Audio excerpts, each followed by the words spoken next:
Electrochemical metal removal is one of the more useful non-traditional machining processes. Although the application of electrolytic machining as a metalworking tool is relatively new, the basic principles are based on Faraday laws. Thus, electrochemical machining can be used to remove electrically conductive workpiece material through anodic dissolution. No mechanical or thermal energy is involved.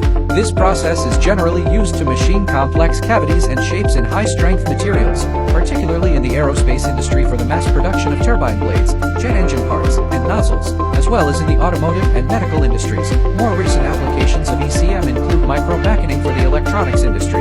Electrochemical machining is a metal removal process based on the principle of reverse electroplating. In this process, particles travel from the anodic material toward the cathodic material.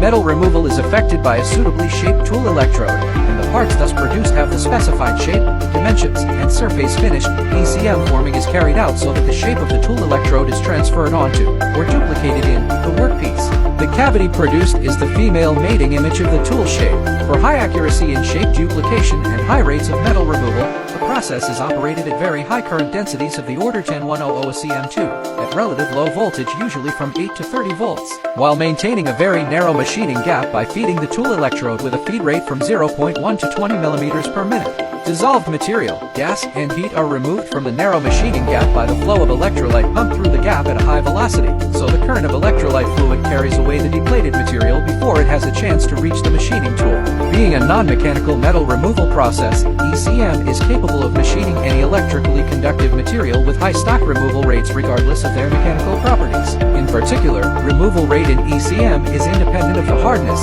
toughness, and other properties of the material being machined. The use of ECM is most warranted in the manufacturing of complex shaped parts from materials that lend themselves poorly to machining by other, above all mechanical methods. There is no need to use a tool made of a harder material than the workpiece, and there is practically no tool wear.